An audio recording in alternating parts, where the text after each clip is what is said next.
Perhaps nowhere on earth has there ever been a group of people more versatile than the monks of Europe. They were physicians and scholars and agriculturists and inventors. And they, perhaps more than any other group, is responsible for helping to save Western civilization. Let's talk about that today on The Catholic Church, Builder of Civilization.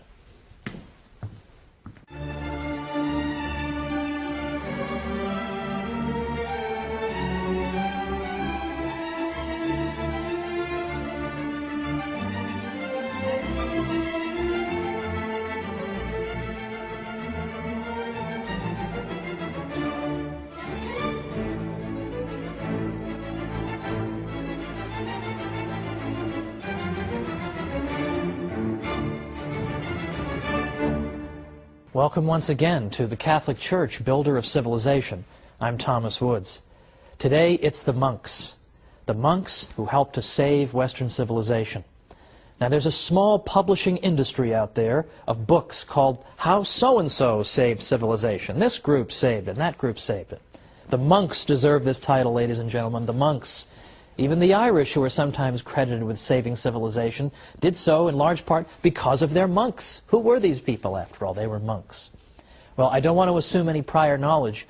Who are the monks? What are they doing? And how did they save Western civilization? We already see in the 3rd century a tradition whereby women religious, we would call them, began to live together and share the same spiritual and prayer life and dedicated themselves to the care of the poor and the sick.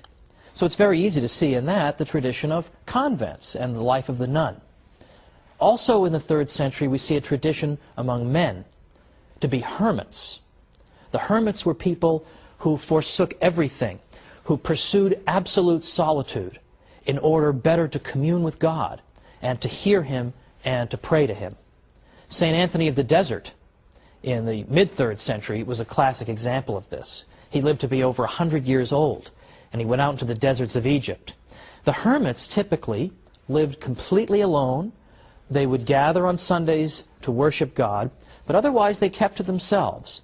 And they tended small vegetable gardens to support themselves, or they made baskets, but otherwise theirs was a life of extreme solitude. Now, in a certain sense, this is all well and good, and the Church has never altogether repudiated the tradition of hermit life. In fact, she's had a pope who was a hermit in the 1290s, Pope Celestine V.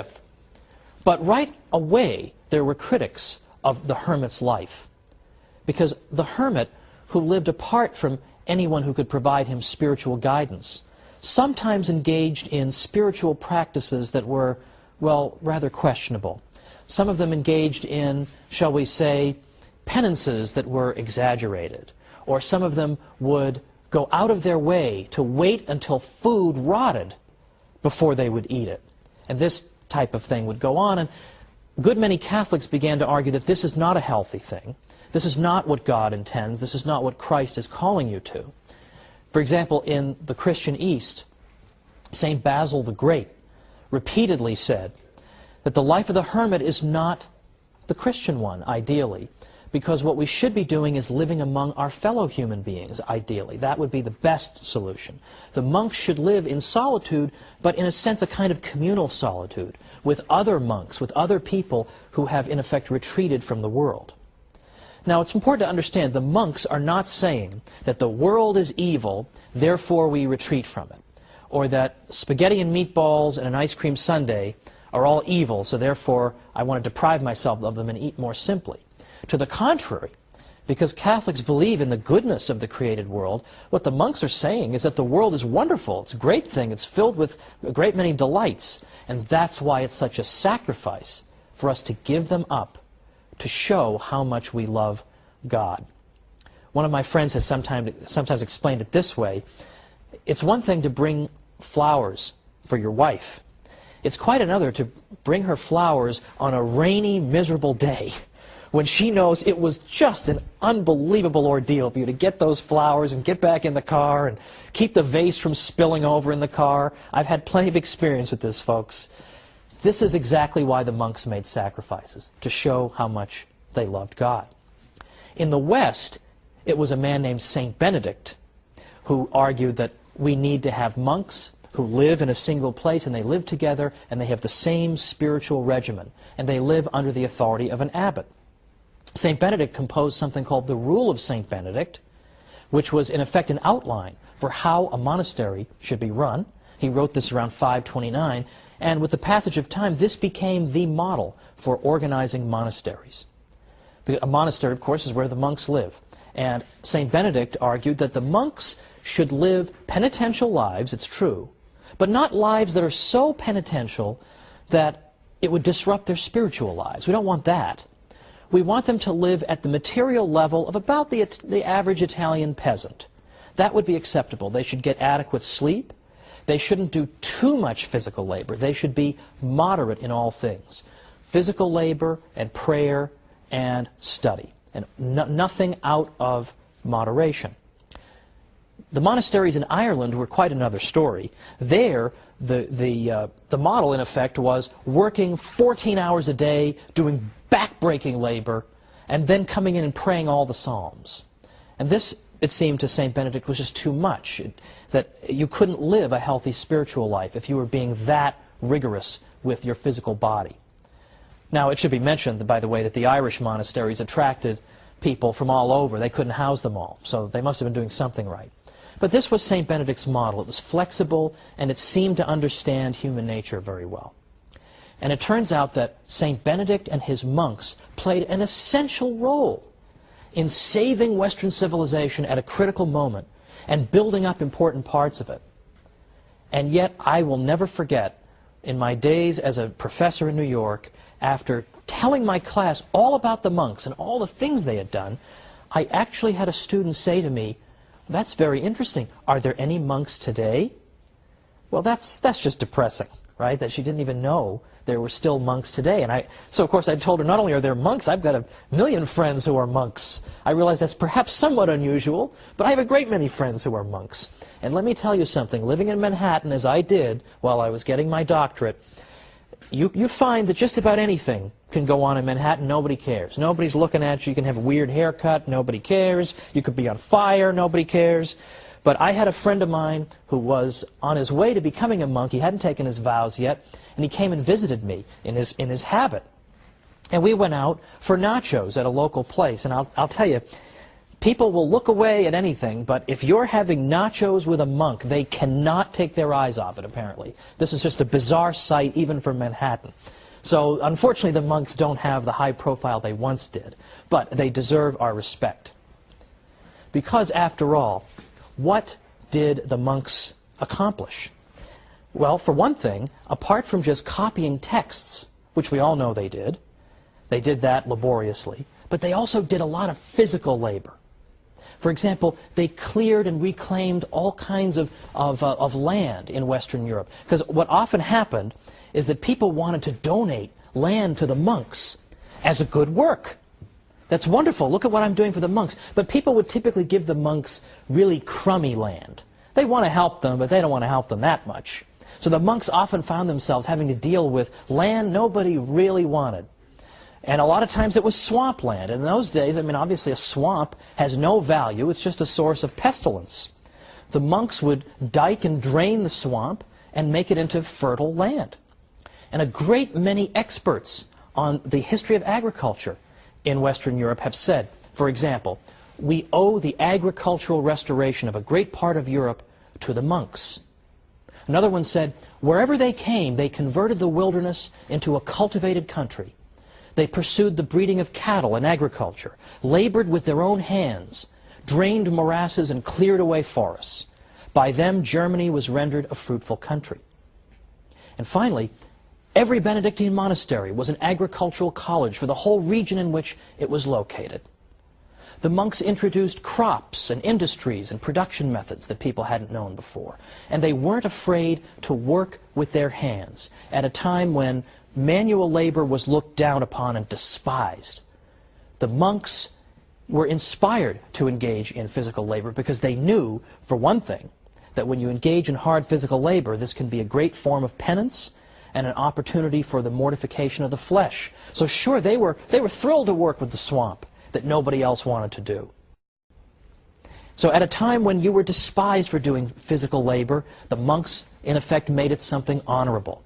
At a time when agriculture was collapsing, the monks' labor helped to bring it back.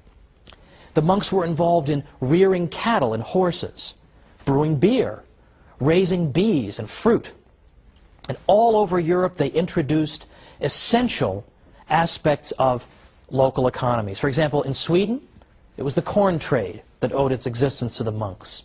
In Parma, cheese making. In Ireland, salmon fisheries. And in a great many places, the finest vineyards. The monks were also intensely practical in that they stored up the waters from springs in order so that they could distribute them if a drought ever struck. In Lombardy, the peasants learned irrigation from the monks. The monks have also been credited with being the first to work toward improving breeds of cattle instead of just leaving the process to chance. So there's agricultural labor from the monks at a critical time in European history. With the Roman Empire collapsed, the monks show up and do all this critical work.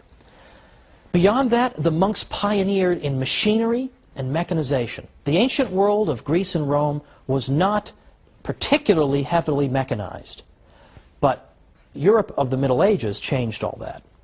Particularly the Cistercians, which are a reform-minded group of monks from the late 11th century, they built water-powered factories at hundreds of their 742 monasteries around by the 12th century. They used water power for all kinds of purposes, for crushing wheat and fulling cloth and tanning.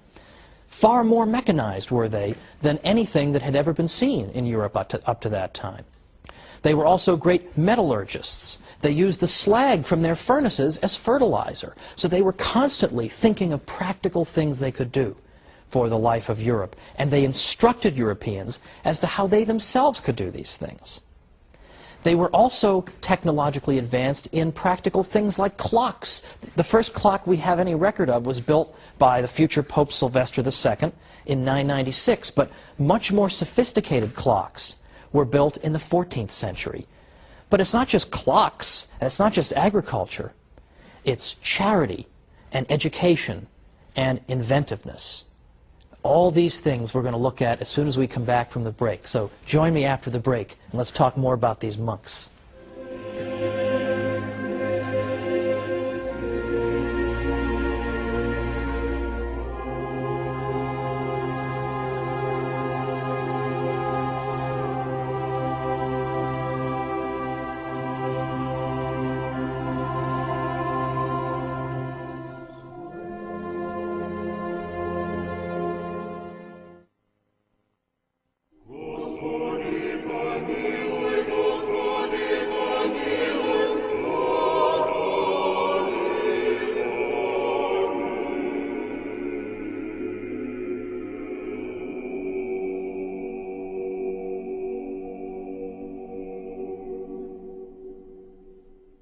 Welcome back to the Catholic Church, builder of civilization. I'm Thomas Woods, and we're talking about the monks today and their unsung heroism in helping to build and even save Western civilization at critical moments. Let me give you a little quotation from a French scholar writing about the achievements of the monks, because this sums it up in terms of their practical contributions. He writes, in effect, whether it be the mining of salt, lead, iron, alum, or gypsum, or metallurgy, or quarrying marble, running cutler's shops and glassworks, or forging metal plates, also known as firebacks, there was no activity at all in which the monks did not display creativity and a fertile spirit of research. Utilizing their labor force, they instructed and trained it to perfection. Monastic know-how would spread throughout Europe. In fact, even today, we're still only beginning to appreciate fully the extent of monastic technological cleverness. In the late 1990s, an archaeometallurgist at the University of Bradford named Jerry MacDonald found evidence in North Yorkshire, England, of a degree of technological sophistication that pointed ahead to the great machines of the 18th century Industrial Revolution. He found that the monks had built a furnace to extract iron from ore.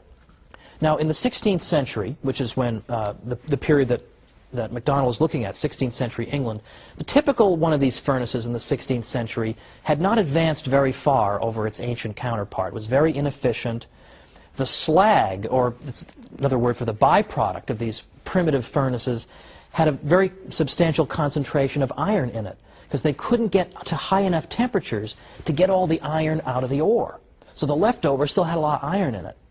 But MacDonald found that when he was investigating, that in fact the monks in England had in fact built a furnace where the slag was low in iron content. They were somehow able to get to high enough temperatures to get more and more of the iron out of it, very similar to a modern blast furnace today.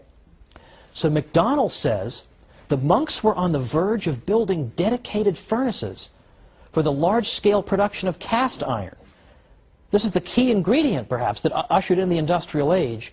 And he says that the furnace that he investigated in England was a prototype of such a furnace. Now, what ended up happening to that? Why didn't they develop all these big furnaces? Why do we just see this one prototype? Well, remember, this is the 16th century in England. What's King Henry VIII up to? Well, he's closing down monasteries and confiscating their property so as to reward his well-connected friends. And so Henry VIII helped to destroy this outstanding example of creativity on the part of the monks. Thank you very much, Henry VIII. We'll have time to talk about you in a future episode. But we also now have charitable work. Now, charitable work we're going to spend a whole episode on, but I want to at least pause and say something about the monks' specific contributions to charity. The rule of St. Benedict called for the monastery to dispense alms and hospitality to whatever extent its means permitted. Specifically, it instructed monasteries that all guests who come shall be received as though they were Christ. Now, the monasteries served as free inns where foreign travelers and pilgrims and the poor could find a safe resting place. I love this quotation from an old historian of the Norman Abbey of Bec. He said, "Let them ask Spaniards or Burgundians or any foreigners whatever how they have been received at Bec. They will answer that the door of the monastery is always open to all and that its bread is free to the whole world." In some cases, the monks were even known to make efforts to track down poor souls who, being lost or alone after dark, found themselves in need of emergency shelter. They established contrivances for warning sailors of perilous obstacles. Or, in fact, nearby monasteries often made provision for shipwrecked men in need of lodging. All these were typical contributions of the monks. They also built up the medieval infrastructure and built and repaired roads and bridges. But as part of their charitable work, they were also great physicians for their day. In fact, it was the church that helped to create the hospital in the first place. But the monks went even further, because there weren't hospitals everywhere. But there were a lot of monasteries.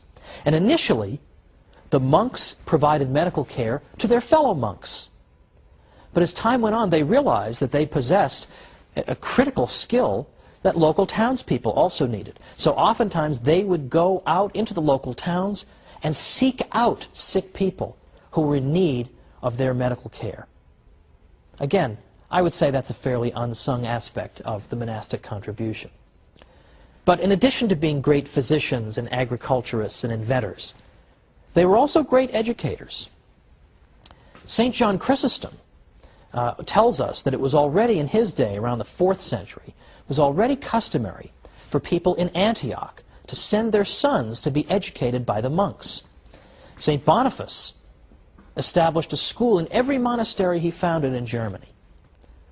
In England, St. Augustine, and here we're talking not about St. Augustine of Hippo, but St. Augustine of Canterbury, St. Augustine and his monks set up schools wherever they went. St. Patrick is given credit for encouraging Irish scholarship. And of course, the Irish monasteries developed into very important centers of learning, and they dispensed instruction to monks and laymen alike. Now, sometimes it's been said that the monks did engage in some education, but they were really only educating their fellow monks. Well, that's, as we've seen, not entirely true. There are plenty of cases we have on record of the monks. There are plenty of cases we have on record of the monks providing education to people in the local area. But let us say that that accusation is true. Let's even grant it for the sake of argument. Let's say that the monastery's contribution had simply been to teach other monks how to read and write. That's all it was. Well, even if that had been their only contribution, that would have been no small accomplishment. Because consider what happened in the Greek Dark Ages. Now, people have typically forgotten about this, but it's very important. From about 1100 to 800 BC, we had something called the Greek Dark Ages. And what happened here was that the Mycenaean Greeks had some kind of terrible disaster befall them. The nature of that disaster is still debated. But something terrible happened to these people. And when the smoke had cleared, for the next 300 years, we find that, in effect, the ancient Greeks, the Mycenaean Greeks, had lost literacy. They had lost the ability to read and write. Now you wonder, how could you lose the ability to read and write? How could you forget that? Well, partly it happened because people were scattered following whatever disaster it was that befell them. And they had to think solely of their own survival. And learning how to read and write was not exactly critical when you just needed food and sustenance. Secondly, it's been speculated that maybe whatever disaster struck the Mycenaean Greeks struck in particular the educated classes, so that those who would have remembered literacy were in fact wiped out. Well, whatever the explanation, the fact is they lost literacy at a time of general civilizational collapse. Well, let's remember that the monks were functioning and carrying out all these wonderful tasks I've described at a time in Western European history that was very similar. There was general collapse. There was political disorder. There was an abandonment of education by and large. There was an abandonment of urban life. That was the environment in which the monks functioned. And so, even if all they had done was to keep literacy alive, well, that's very important, because that means they prevented a repeat of the Greek Dark Ages, when literacy was lost. Thanks to the monasteries, literacy was not lost, but Western Europe managed to hang on to it. That's no small contribution, is it? In fact, the contributions of the monks have been so great that even scholars who are inclined to be unsympathetic to them have conceded it. And I've always tried to go out of my way, when I've written about Catholic history, to cite not only non-Catholics, but anti-Catholics when possible, so that people won't come back and say that I'm just picking and choosing among my sources. When people who don't even like the Catholic Church are saying, okay, the monks did a lot, that says something. So, for example, one unsympathetic scholar said, the monks not only established the schools and were the schoolmasters in them, but also laid the foundations for the universities. They were the thinkers and philosophers of the day and shaped the political and religious thought. To them, both collectively and individually, was due the continuity of thought and civilization of the ancient world with the later Middle Ages and with the modern period. That's no small compliment.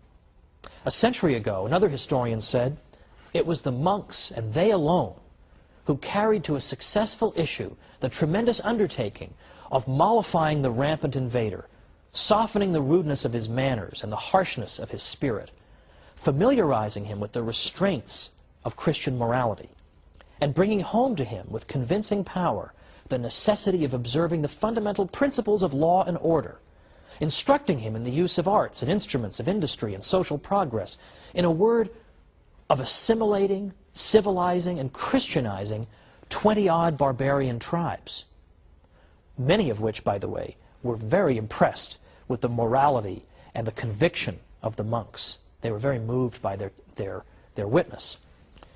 A Protestant historian says, had it not been for the monks and monasteries, the barbarian deluge might have swept away utterly the traces of Roman civilization. The monk was the pioneer of civilization and Christianity in England, Germany, Poland, Bohemia, Sweden, Denmark. With the incessant din of arms around him, it was the monk in his cloister, for instance on Mount Athos, who by preserving and transcribing ancient manuscripts, both Christian and pagan, as well as by recording his observations of contemporaneous events, was handing down the torch of knowledge unquenched to future generations and hoarding up stores of erudition for the researches of a more enlightened age. The first musicians, painters, farmers, statesmen in Europe, after the downfall of imperial Rome, under the onslaught of the barbarians, were monks. Now these are critics of the monks. You can only imagine what their friends have to say. These are their critics. Here is the monastic contribution. And you'll notice that in this brief overview, I've not even mentioned, or at least hardly so, the contributions they made to the literature of the Western world by preserving ancient classics and indeed the Bible itself through laborious copying. Because that is the one thing that's conceded to us. The monks did this. But what I wanted to show you is they did so much else in so many areas, one can hardly even believe it. Now today we touched briefly on the subject of charity, because we saw the monks as great dispensers of charity. Guests are to be treated as if they were Christ himself. Well, that is a small part of the story of Catholic charity, which will occupy us next time.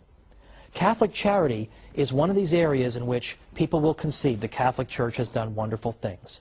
But what I want to suggest to you is that even we Catholics don't realize just how great Catholic charity is. It's a far more extraordinary story than even we believe.